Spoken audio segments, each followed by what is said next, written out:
Good afternoon, everyone. Thank you for tuning in to another episode of Tokyo Yo. My name is T. It feels really good to be out here shooting again. It's right in the middle of summer and fall. The weather's beautiful.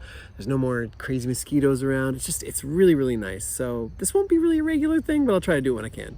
Anyway, today we're going to be talking about a yo-yo that I really, really love, and I've loved consistently since I got it, and a lot of people have been asking me questions about it, so let's talk about it.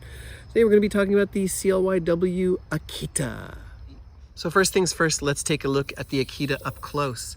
This came in the Jackrabbit colorway. It's got a black base with silver, or I guess clear, and pink splash, and I don't know, maybe it's an acid wash. I'm not 100% sure. I think it's mostly splash though, but this thing is really gorgeous, as you can see. There's not so many colors for the Akita, but I really like this one. This one jumped out at me immediately. As you guys know, I'm a lover of pink. The material is 6061, and it does have bimetal stainless steel rings in here. It's an inner ring bimetal, which I'm liking more and more.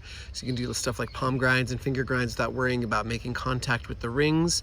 Plus, I feel like, I don't know, it feels like a more even weight distribution to me than putting all the weight like on the outside of the yo-yo or making the actual body of the yo-yo bimetal. I really prefer this style. It feels like you can do more with the distribution. For the cup, you've got the engraving here, which is a little hard to see on this colorway. It's a Mark Mangrin signature. You can see Akita, and then on the other side here, we've got a sweet little doggy there, which is, again, a little bit hard to see, but that's okay. That's actually a problem with a lot of my CLYWs, is sometimes the engravings are hard to see on their splashes, but whatever.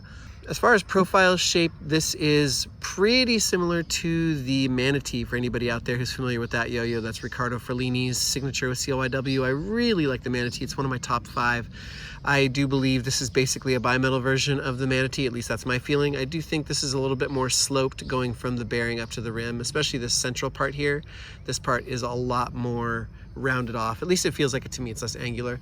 Plus, that does give you a really decent area if you play horizontal, which I do not, but you can see that it does keep the string off the yo-yo. It doesn't make too much contact there. This bearing, I don't remember if this is the original bearing that came with it or not, or I may have swapped it out. I can't really remember now, but I did have some bearing trouble with this, and almost every CLYW I've bought new, I've had bearing trouble. So it kind of locked up on me and went responsive for a long time, even after I'd played it for a long time. That Wildfire did that as well. And I can't remember, there's another CLYW I had to do that, but in any case, it's a little bit irritating, but I think I've swapped the bearing out. If I'm not mistaken, it works fine now. Nice purple snow tires in there. Snow tires are pretty good. They're not my favorite response. I do prefer like One Drop's Flow Groove or Duncan's Reds are my absolute favorite, but these do get the job done. They're just a little chunky when you're first playing with them. And in the hand, it feels really nice too, similar to the Manatee. This has a really, really soft feel to it. It's got a nice blast. It does fit right in the hand. This is a wide yo-yo. Go ahead and show you next to the Borealis 2 here. So you can see it's got quite a lot of width on the Borealis 2. This is a more fairly standard sized yo-yo. But wide yo-yos are the trend right now. The Manatee is a few years old now, or a couple years old at least, but this does kind of fill that niche that I was looking for, which was wide yo-yo and bimetal. Let's go ahead and throw it on the string, and I'll explain to you how it plays and kind of demonstrate the different tricks that we can go through. Oh, and one other thing I should mention is I'm playing with Zipline's Smoothie Edition here. You can see it's like pink and it's got a little bit of purple and white in there. And these strings play fantastically with the snow tire response. I mean, the Smoothies play fantastically with everything, but particularly well with snow tires or like response that is a little bit chunkier.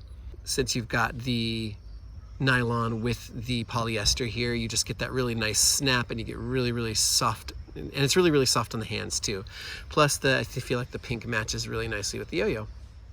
So what can I talk about with the Manatee? This thing is just really, really nice. It's got a really premium feel to it, even though it is a bigger yo-yo.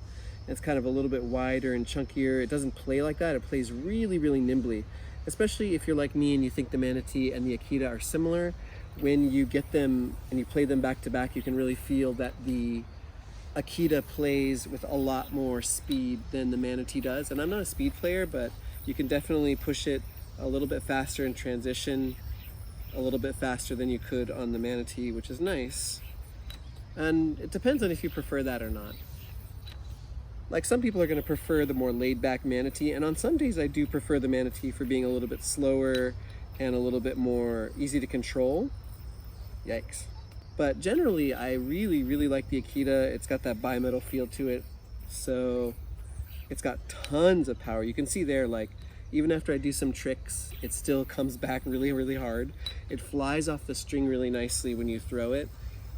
Doesn't have any, really, just a little bit of a thunk at the end of the string, but it's not terrible. I feel like if it was 7075, they may have been able to iron out that little heavy feeling, but it's definitely not by any means a problem.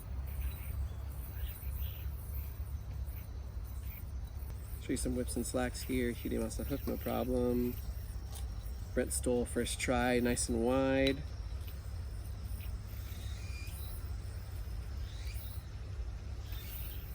A little bit of jade whip there. You can see since it's so wide, you don't have any problem hitting it on the string there. Try finger grind. Really nice surface for finger grinds, nice and smooth.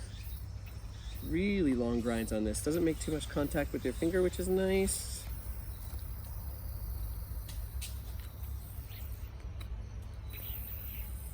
Really, really long grinds. Oh, it's really fun to do grinds on this. You can see it's not even turning at all.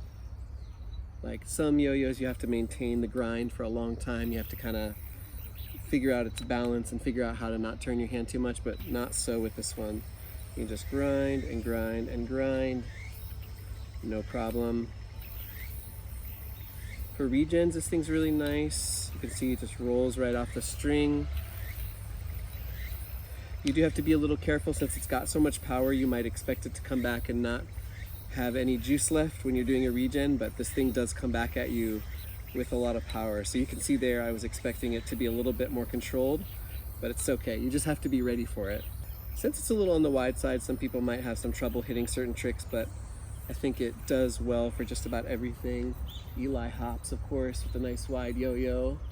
Not gonna be a problem. You can see that response is reacting really nicely with the smoothie blend. As far as finger spins go, it's actually really good at finger spinning. It does have that CLYW nub, but you can see there, because it's got a nice wide open cup and the engraving doesn't seem to get in the way at all, which is really nice. Whoop, whoop, oh. No. The engraving doesn't seem to get in the way. Let's see if I can do my quadruple. Oh, yes. Which is really nice. It does maintain finger spins for a relatively long time. But yeah, I mean, also another thing is it's pretty smooth. It's not the absolute smoothest bimetal. It's got like the barest hint of nail vibe, which isn't really a problem. You can't feel it even on grinds. No, it's nice and smooth. And I'm probably sure I could tune mine a little bit more to get it smoother, but I'm not even gonna bother. And I think I might have tried to tune it before. It's been a while, so I don't really remember 100% if I tried to or not.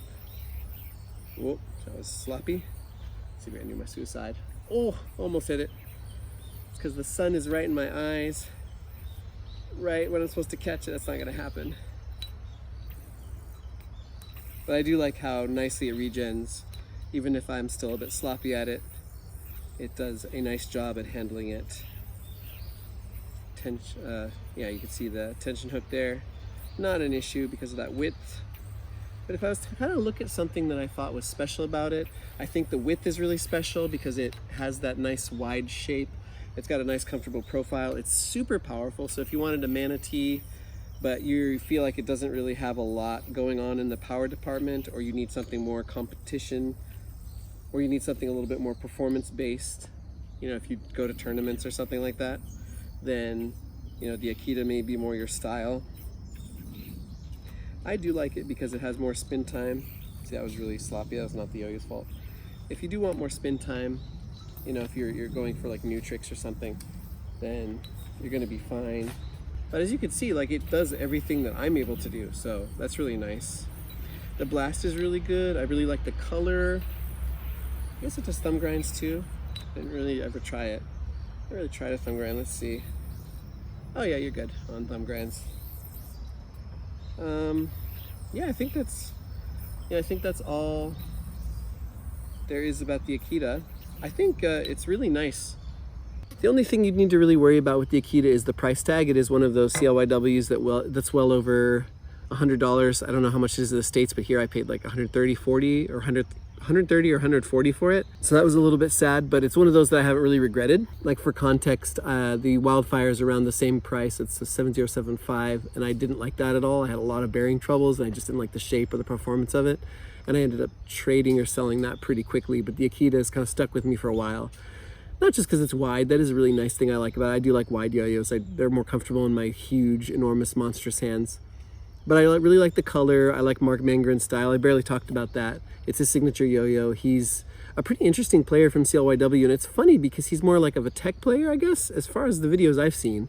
So I wouldn't think like a wider yo-yo would be something you'd want as a tech player, but he really makes it shine in all his videos, which is really cool. But yeah, I guess the price tag is going to be the one thing you didn't really like about it. It's not super massively wide like the Remaster Galaxy or anything like that. So I think it's going to fit into what most people's expectations for wide yo-yos are without being too crazy. There are mosquitoes out here, dang it. But it nails just about everything else. You could see it. The finger spins, grinds, hooks, slacks, whips, all that stuff, no problem. It does a little bit of speed without being too fast, at least in my hands, but I have heard some people who preferred the Manatee say that they felt that the Akita was a little bit too quick for them, a little bit too performance-based, so that may be something to consider for you. But anyway, I think it's a buy. If you're in the market for a really performance-based bimetal that's on the wider side, that has that kind of CLYW stamp of quality on it, I would definitely recommend the Akita, especially over like the Wildfire. I did not like the shape of that. And like I said, I had bad experience with the bearing. That one was the worst bearing I've ever played with, especially on a premium yo-yo, which was really disappointing. So to have less problems with this, I think probably colored my opinion a little bit on the Akita as well as the fact that I just like the Manatee, and this feels like the natural evolution of it. Sort of how like the Wolfgang 7075 was an evolution of the Wolfgang, which is an evolution of the carp fin. It's sort of the same feeling to me. They're not the exact same yo-yo, but I feel like they're all growing off of each other. Anyway, thanks so much for watching. I hope you enjoyed the video. If you did, please leave me a like, a comment, a subscription. I'd really appreciate it. Please take care, have a nice day, and sayonara.